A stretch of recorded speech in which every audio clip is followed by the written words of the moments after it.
Hello, followers. Please like and subscribe to keep going on. And we are reading Little House in the Big Woods again, inside of their house. Yes, of course, I have to show you inside of their house. And we are leaving off from page 4. Please like and subscribe to go on to chapter 2 and 3 and 4 and 5 and 6 and 7 and 8 and 9 and 10 and 11 and 12. Like and subscribe, please. The book is about, 1 second, let me go look.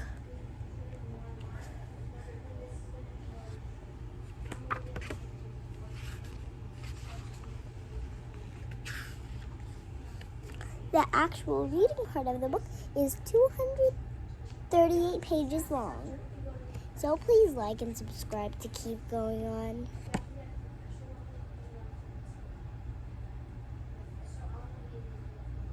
Now, let's get started. I have to set you down for a second. Yeah. Oh, there. I can see.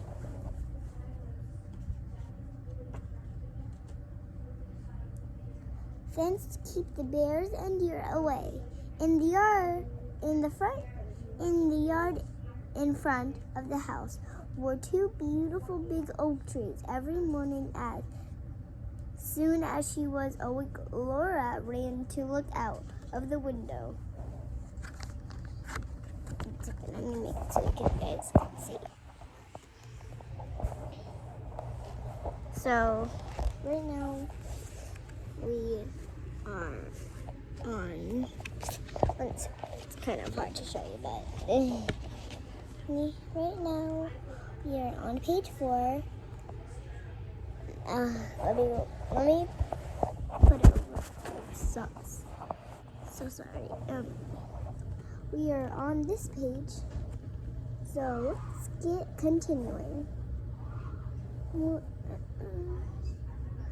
Laura ran to look out of the window. One morning, she saw in each of the big trees a dead deer hanging from a branch. Pa had shot the deer before, and Laura had been asleep when he brought them home. At night, I'm kidding. Yeah.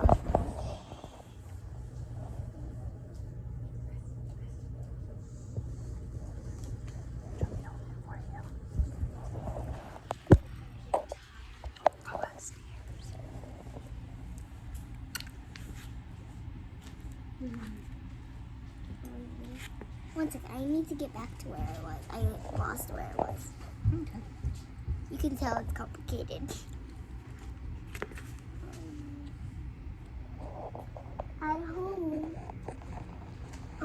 at night, hung up them high in the trees, so wolves could not get the meat. That day, Pa and Ma and Laura and Mary had fresh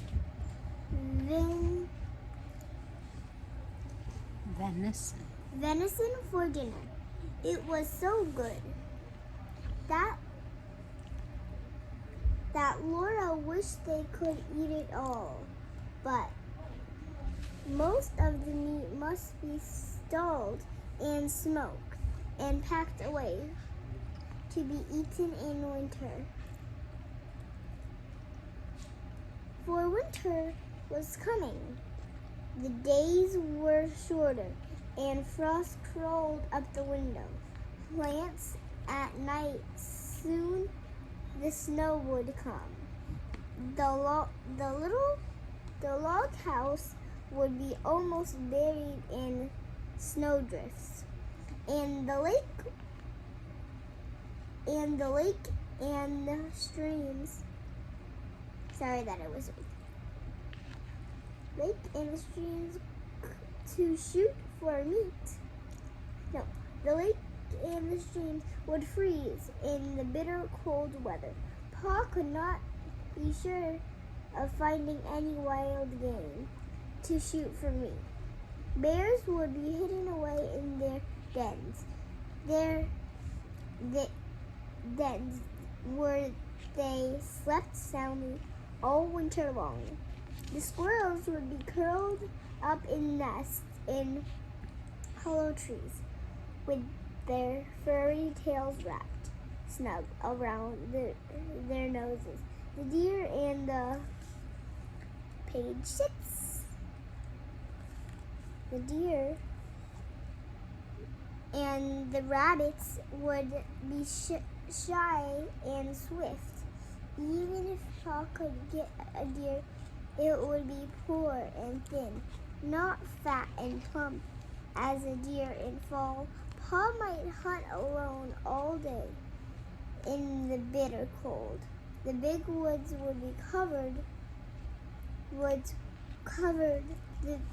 the cold big woods covered with snow, and come home at night with nothing for Ma and Mary and Laura to eat.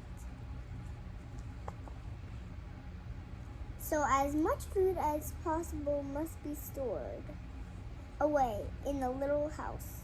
Before winter came, Pa sneaked the deer carefully and startled it and stretched its hides for would make a soft leather of them. Then he cut up the meat and sprinkled salt over the pieces as he laid them on a board. Standing on end, the yard was tall. Pa had driven nails inside as far as he could reach from each end. Then he stood up and put a little roof over the top, cut a little door on one side near the bottom. On the piece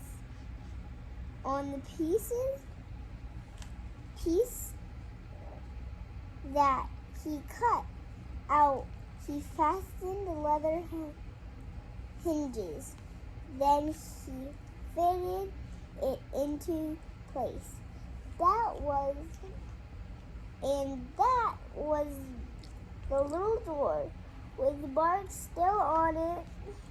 After the deer meat had been stalled several days, Pa had cut the hole near the end of each piece and put a string through it. Laura watched him do this. Laura had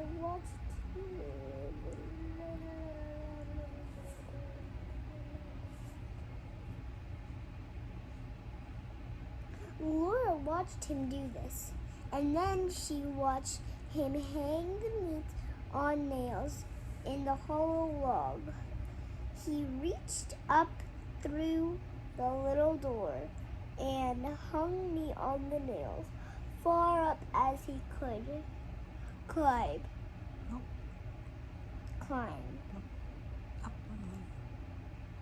Reach.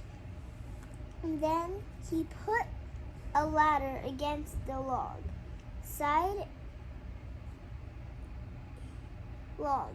climbed up to the top, moved the roof to one side, and reached down inside to hang me on those nails. Then Pa put the roof back against again, climbed down the ladder, and said to Laura, "Run over to the chopping block and fetch me some of those green hickory chips, new clean white ones." So Laura ran to the block where Pa chopped wood and filled her apron with the fresh, sweet-smelling chips. Just inside the little door, the hollow log,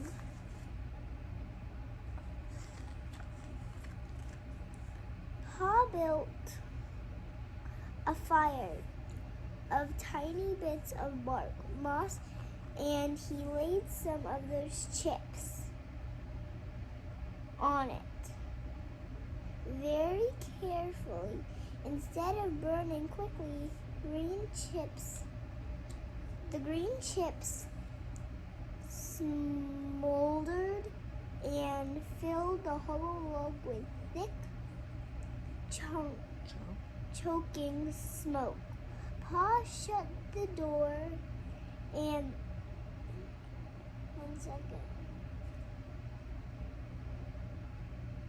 Pa shut the door. A little smoke squeezed through the cracks around it.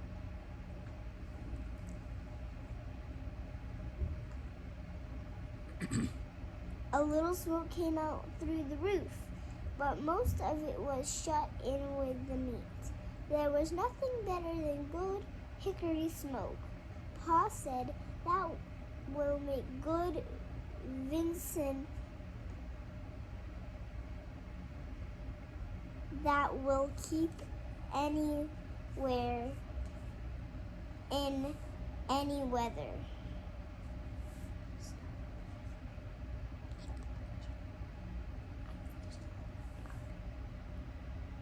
Wait 1 second. In any weather. Then he took his gun and sling at his axe on his shoulder.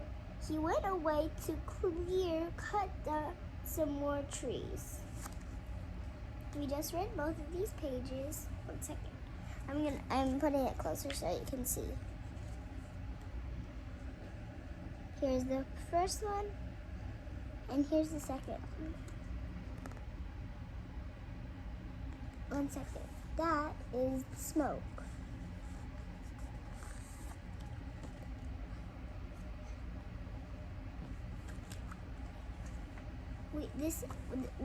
We are going to read 1 second. Where was it? Oh, here. We are going to read page 10, and then then this video will be over.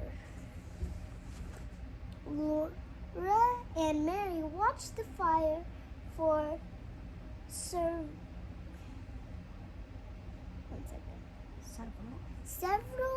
days. When the smoke stopped coming through the cracks, Laura would bring more hickory chips. Ma would put them on the fire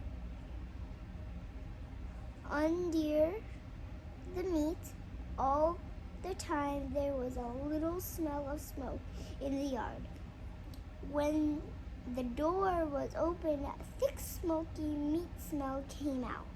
At last, Pa said the venison had smoked long enough. They could let the fire go out, and Pa took all the strips and pieces of meat out of the hollow tree. Ma wrapped 1 second.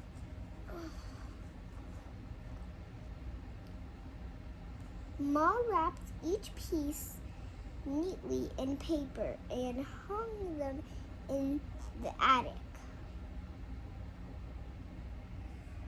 where they would keep safe and dry. One morning,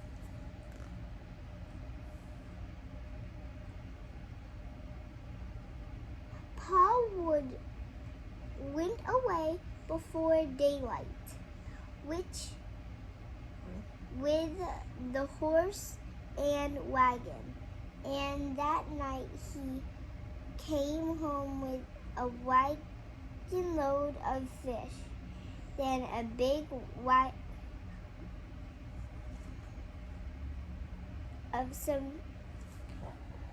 He came home with a wagon load of fish. The big wagon box was piled full, and some of the fish were as big as Laura. Pa had gone to Lake Pepin and caught them all with a net. Ma cut large slices of flaky white fish with one bone. Without one bone for Laura and Mary. That's where we are going to stop today. Bye. Please like and subscribe.